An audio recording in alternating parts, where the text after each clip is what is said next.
بسم اللہ الرحمن الرحیم۔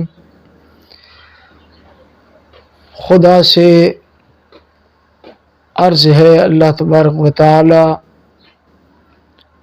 ہم سب کو حسد، بغض، کینہ اور تمام باطنی بیماریوں سے محفوظ فرمائے۔ معزز سامعین، ایک کلپ فضل احمد چشتی صاحب کا موصول ہوا جس میں انہوں نے میرا ذکر کیا اور میری والدہ صاحبہ کا ذکر کیا۔ موصوف فرما رہے ہیں کہ حضرتین یعنی ملک شفیع سندیلہ اور محبوب فرید سندیلہ شکاری، ان کی تربیت سے میں نے کسی کو نہیں چھوڑا، کسی کی پرواہ نہیں کی، اس کے بقول حق بیان کرنے میں نہ کسی پیر کو دیکھا، نہ کسی سیاسی کو دیکھا، نہ کسی مفتی کو دیکھا، یعنی جو بھی آیا اس کو رگڑتے چلے گئے۔ فرمان رسول حضور سرور کائنات علیہ التحیۃ والسلام، آپ کا فرمان عالی شان موجود ہے، صحیح اور حسن روایت کے ساتھ اعلی حضرت نے بھی نقل کیا ہے کہ مومن جو ہے وہ ہر کسی کو منہ آنے والا نہیں ہوتا، اس میں شخصیات کی روح رعایت ہوتی ہے، بڑا چھوٹا دیکھ کر وہ گفتگو کرتا ہے۔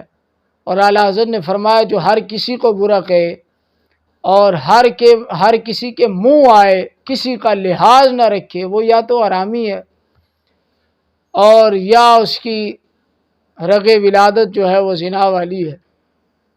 اب چشتی صاحب خود کہہ رہے ہیں کہ میں نے کسی کا لحاظ نہیں کیا، جبکہ اسلام بڑی بڑی شخصیات کا لحاظ کرتا ہے۔ حضرت ابو طالب کے متعلق علماء کا یہی موقف ہے کہ اگرچہ ان کا اسلام صحیح دلائل کے ساتھ ثابت نہیں، لیکن پھر بھی ان کے بارے میں بولنے سے گریز کیا جائے اور احتیاط سے کام لیا جائے، جبکہ اسلام ثابت ہی نہیں، تو معلوم ہوا شخصیات کا لحاظ رکھنا پڑتا ہے۔ اور حضور علیہ السلام کا فرمان ہے کہ قوم کا سردار اگر کوئی آ جائے تو اس کی عزت کرو۔ خیر یہ مسئلہ اور ہے، یہ تو دنیا جانتی ہے کہ ان میں جب اپنے ماں باپ کا لحاظ نہیں ہے فضل چشتی صاحب میں، اور کس کا ہوگا؟ بلکہ اگر دیکھا جائے تو انہوں نے کئی عرصہ اپنے پیر پر بھی کفر کے فتوے لگائے، خواجہ شفیع پر، اس کو پاگل کہا، اس کو جی اس نے سب کچھ میرا برباد کر دیا۔ یہ تو باتیں واضح ہیں، ان کے جتنے بھی درویش ہیں وہ بھی اس بات کی تصدیق کریں گے۔ خیر چشتی صاحب سے کوئی نہیں بچا، اس کا باپ بھی نہیں بچا، اپنے باپ کو بھی کافر کہتے ہیں اور پھر اسی کافر کا جنازہ بھی پڑھایا۔ یہ ایسے مفتی اور محقق ہیں۔ تو دوسری بات جو کی کہ میں نے ان کے بقول حق بیان کرنے میں اپنے بھانجوں کو بھی نہیں چھوڑا، ان کو کاٹ پھینکا۔ تو پہلی بات ہے کہ قبلہ بڑی پگڑی باندھ کے اور اتنی کتابیں رکھ کے جھوٹ بولنا اور اپنی بڑائی بیان کرنا یہ دیندار بندے کا کام نہیں ہے۔ آپ نے ہمیں نہیں چھوڑا، ہم نے آپ کو چھوڑا ہے، یہ آپ کو پتہ ہونا چاہیے۔ جب ہم سندر چھوڑ کے آ گئے مانگا منڈی میں، اس وقت ہمارے گھر میں کون آتا تھا بتاؤ؟ اگر آپ نے ہمیں چھوڑا ہوتا تو آپ کبھی نہ آتے اور مجھے پھر یہ لالچیں بھی نہ دی جاتی بھی آ جاؤ تمہیں پڑھانے کی جگہ دیتے ہیں، پیسے دیتے ہیں، فلاں دیتے ہیں۔ ہم نے آپ کو چھوڑا جب ہم نے آپ کی دو رخی دیکھی اور کردار اور عمل میں انصاف نہ دیکھا اور شدت، تعصب اور غلو فی الدین دیکھا تو ہم پیچھے ہو گئے۔ خدا کا خوف کیا کریں، ہر بات میں جھوٹ بول کے اپنے آپ کو محقق نہ سمجھا کریں۔ آپ نے ہمیں نہیں چھوڑا، ہم نے آپ کو چھوڑا۔ آپ کی کیا حیثیت ہے؟ آپ کو تو آپ کا بیٹا صحیح نہیں سمجھتا۔ یہ تو پھر راز کی باتیں ہیں، میں بیان نہیں کرتا، وہ اور طرف موضوع چلا جائے گا کہ آپ کی اپنوں کے نزدیک کیا حیثیت ہے۔ آپ کے ساتھ یہ جو درویش اور بڑے بڑے فکر رکھنے والے ہیں نا، یہ آپ کے بارے میں کیا ذہن رکھتے ہیں یہ ہمیں پتہ ہے، آپ کو نہیں پتہ۔ وہ بات چھوڑیں کہ آپ کی کیا حیثیت ہے، کچھ بھی نہیں ہے۔ آپ نے نہیں چھوڑا، ہم نے آپ کو چھوڑا ہے۔ ہم ڈنکے کی چوٹ پہ کہتے ہیں، ہمیں آپ کی نہ ضرورت تھی، نہ ہے، نہ ہوگی۔ ہم خدا رسول کے محتاج ہیں، کسی کے نہیں۔ الحمدللہ اس وقت جو ہماری عزت ہے، آپ جیسے کئی لوگ ہمارے سلام کرنے کے لیے لائنوں میں کھڑے ہوتے ہیں، سمجھ آ گئی نا؟ چاہے سرکاری ادارے ہوں، مذہبی پیشوا ہوں، الحمدللہ ہمارا ایک معیار ہے، لبیک والوں کو سارے جانتے ہیں۔ تو آپ نے کہا جی ہم نے اپنے بھانجوں کو، اپنی بہن کو چھوڑ دیا، کیوں؟ وجہ جو ہے، وجہ یہ بیان کی کہ یہ بے دینی اور کفر میں چلے گئے۔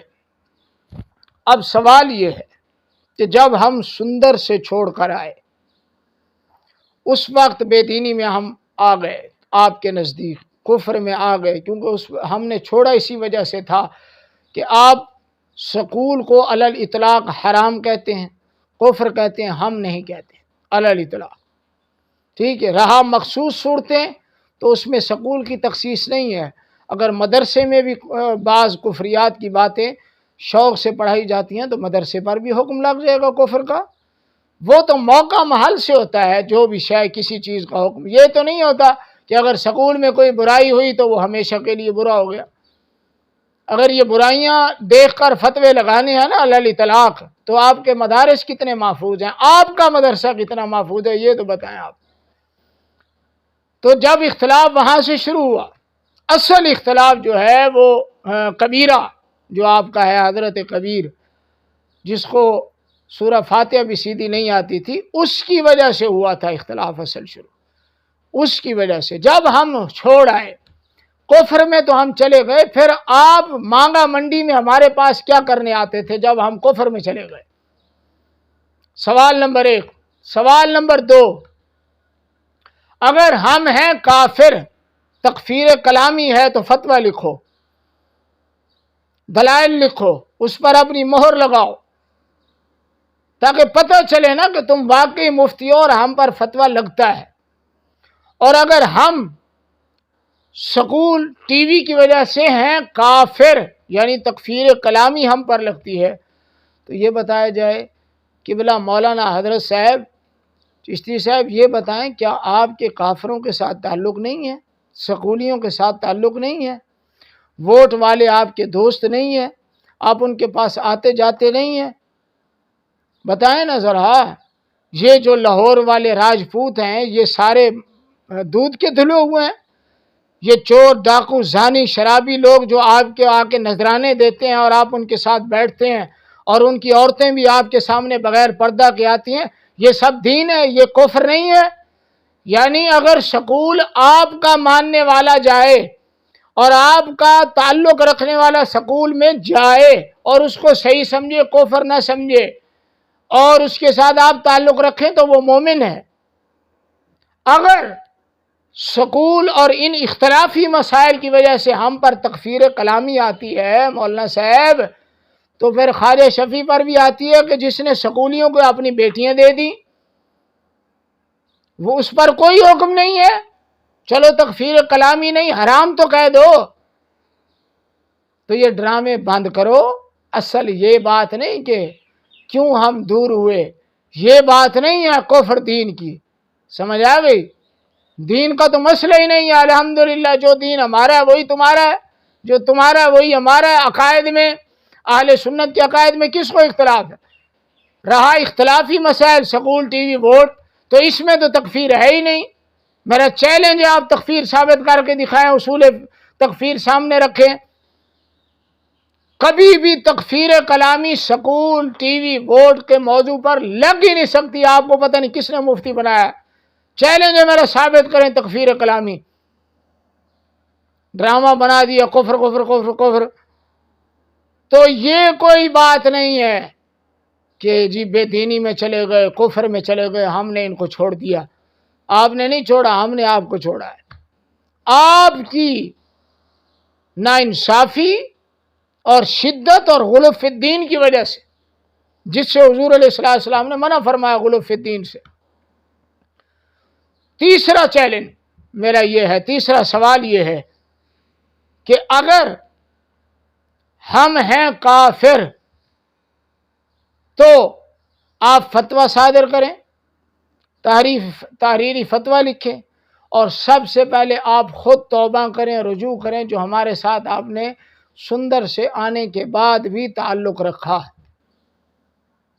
سب سے پہلے آپ توبہ کریں، نکاح بھی دوبارہ پڑھائیں، کیونکہ ہم کفر میں چلے گئے، بے دینی میں چلے گئے۔ بات بے دینی کی نہیں ہے، بات یہ ہے کہ آپ کے خود ساختہ مسائل میں ہم نے آپ سے اختلاف کیا تو آپ کو بڑا غصہ آیا کہ ہم سے اختلاف کر لیا انہوں نے، ان کی کیا حیثیت، یہ چھوٹے ہم بڑے، جبکہ اسلام میں چھوٹا بڑا نہیں، اسلام میں یہ ہوتا ہے کہ کس کی بات صحیح ہے۔ تو آپ ثابت کریں ہمارا کفر، چیلنج ہے، آج بھی آئیں، میں بیٹھنے کو تیار ہوں، علماء کو لے کر آؤں گا، مفتیان کو لے کر آؤں گا، سرکاری سطح پہ مناظرے کے لیے میں تیار ہوں، ضلع کا ڈی پی او، ڈی سی او، سب کو لے کر آؤں گا میں۔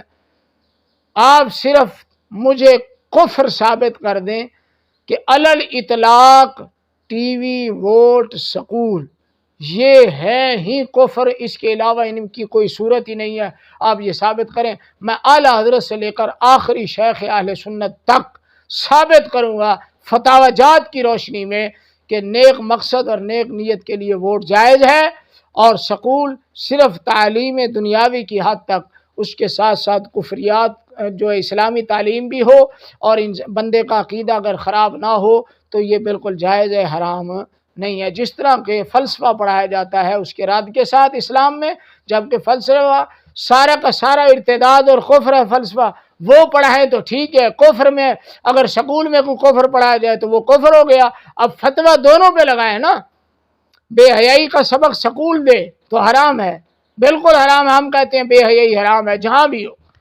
تو شیخ سعدی لڑکے کے بارے میں لکھ دیں کہ میں تم کو دیکھ رہا ہوں تم کیا صرف و نحو میں مصروف ہو، تو وہ بے حیائی نہیں ہے، وہ ٹھیک ہے۔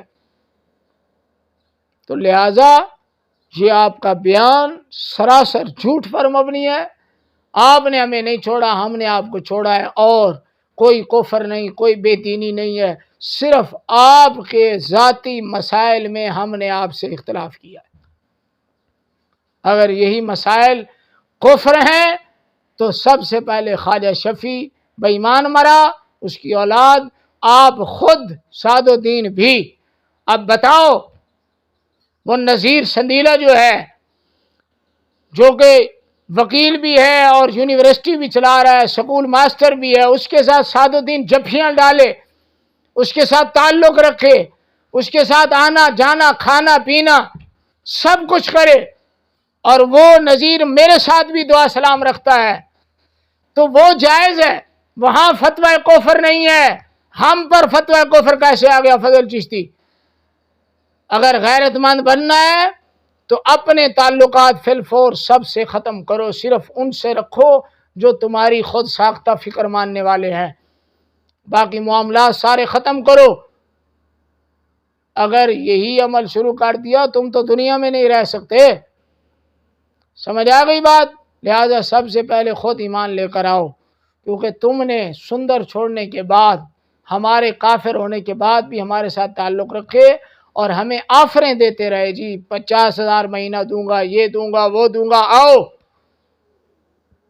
اب یہ میں باتیں کھولتا نہیں، چشتی صاحب جتنا اس فقیر نے ظلم برداشت کیا اور تم نے کیا کیا کروایا ہے، اور رضا کے کہنے پہ ہوا سارا کچھ، اور اس ظالم نے کرایا، آج دونوں تم مرو گے، یاد رکھنا، سمجھ آئی؟ الحمدللہ ہم نے صبر کیا تو آج ہم اس صبر کی وجہ سے الحمدللہ عزت بھی پا چکے ہیں، ہمیں سب لوگ سلام بھی کرتے ہیں اور ہماری عزت کو بھی مانتے ہیں۔ آج تمہارا کیا کردار ہے؟ تمہاری اپنوں میں نہیں چلتی، تمہارے اپنے تمہاری بات ماننے کے لیے تیار نہیں، اور تمہارے گھر کے اندر تمہاری کیا حیثیت ہے؟ اگر ہمیں اسلام نے باندھا نہ ہوتا نا، یہ اسلام کے ہاتھوں ہم مجبور نہ ہوتے، اور ہمارے اندر اگر اخلاق نہ ہوتے، شرم و حیا نہ ہوتی، تو ہم تمہیں ننگا کرنے میں 2 منٹ لگاتے کہ تمہارے اندر کیا ہے اور تمہارے گھر کیا ہے۔ ہمارے پاس ویڈیو ہیں، آڈیو ریکارڈ کیے ہیں، سب کچھ موجود ہے، ہم ننگا کرنے میں 2 منٹ لگائیں گے، لیکن ہمیں اسلام نے باندھا ہوا ہے، ہمیں اسلام نے مجبور کیا ہوا ہے۔ تو لہٰذا میں کہوں گا، ہم نے آپ کو چھیڑا نہیں، آپ ہمیں نہ چھیڑو، ان باتوں کو چھوڑ دو کہ حق کی وجہ سے سب ڈرامے بازی ہے۔ ہم تو عینی شاہد ہیں، ہم تو سب کو دیکھ چکے ہیں۔ اس کو بے وقوف بناؤ جو تمہیں جانتا نہ ہو، جس کو تمہارا پتہ نہ ہو، اس کو جا کر بے وقوف بناؤ۔ لہذا تمام سامعین، چاہے کوئی چشتی ہے یا کوئی اور ہے، جو بھی میری آواز سن رہا ہے، ٹھیک ہے، یہ میرے 3 چیلنج ہیں۔ نمبر 1، اگر تعلق رکھنے سے کافر ہیں سکولیوں کے ساتھ تو سب سے پہلے چشتی، اس کے بعد حضرت کبیر جو مر گیا ہے، اس کے بعد سعد الدین، یہ سارے دوبارہ ایمان، وہ تو مر گیا کفر کی حالت میں، یہ دونوں ایمان لے کے آئے، چھوٹا حضرت بھی ایمان لے کے آئے۔ ان کے کیا تعلق نہیں ہے، یہ تھانوں میں نہیں جاتے، کام نہیں کرواتے، پھر یہ بہانے لگائیں گے جی مجبوری ہے، فلانا ہے فلانا ہے۔ آپ کی مجبوری ہے، کسی اور کی نہیں ہے۔ اور نمبر 2، اگر ہم کافر ہیں تو ہم پر فتویٰ لکھو، مہر لگاؤ، دلائل لکھو، ورنہ پھر جواب کے لیے تیار ہو جاؤ۔ ہاں، اب کوئی برداشت نہیں ہوگی۔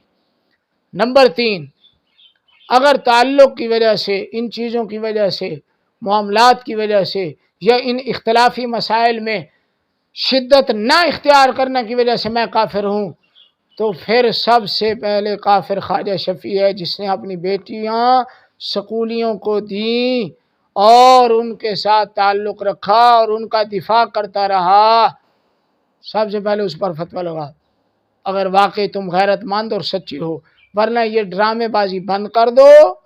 ہم بے وقوف نہیں ہیں، لوگوں کے سامنے ہم آپ کے حقائق جب لائیں گے تو آپ اگر شرم ہوئی تو خودکشی کریں گے، اس کے علاوہ اور کوئی چارہ نہیں ہے۔ ہم کو یہ بھی پتہ ہے آپ کی کتنی عزت ہے اور آپ کتنے غیرت مند ہیں، اور آپ کے گھر میں کیا ہو رہا ہے، آپ کی بیٹیوں کے ساتھ کیا ہو رہا ہے۔ ہم یہ باتیں بیان نہیں کرنا چاہ رہے، لیکن شاید تمہیں ابھی تک سمجھ نہیں آئی، اور پھر آپ نے کہا جی کہ میں حکومتوں کے اربوں روپے کے لالچ میں نے جو ہے وہ قبول نہیں کیے۔ ہمیں یہ بھی پتہ ہے کہ تم راتوں رات، جب 1 سال پورا آپ مینٹل رہے، مینٹل، تو راتوں رات آپ صحیح کیسے ہو گئے، یہ بھی ہمیں پتہ ہے۔ پھر آپ کے پاس صبح گاڑیاں کیسے آ گئیں، تقریریں اچانک کیسے کھل گئیں، کیا ہوا، ہمارے پاس رپورٹیں ہیں، ایجنسیوں کی ہیں، رابطے ہیں، سب کچھ ہے۔ مہربانی کرو یہ باتیں نہ کرو، اور باتیں کرو یہ چھوڑ دو، یہ آپ کے لیے خطرناک ہے۔ سمجھ آ گئی نا بات کی؟ لہٰذا اس سے زیادہ میں نہیں کروں گا۔ دعا ہے اللہ تبارک و تعالیٰ میں حق سچ سننے اور قبول کرنے کی توفیق نصیب فرمائے، اور دین کا کام کرنے کی توفیق نصیب فرمائے، اور حضور علیہ الصلوۃ والسلام کے دین کو دن رات تخت پر لانے کے لیے محنت کرنے کی توفیق نصیب فرمائے، اور نظام مصطفیٰ نافذ کرنے کی ہمت نصیب فرمائے۔ وما علیہ الا البلاغ المبین۔ لبیک لبیک لبیک یا رسول اللہ، تاجدار ختم نبوت، زندہ باد زندہ باد۔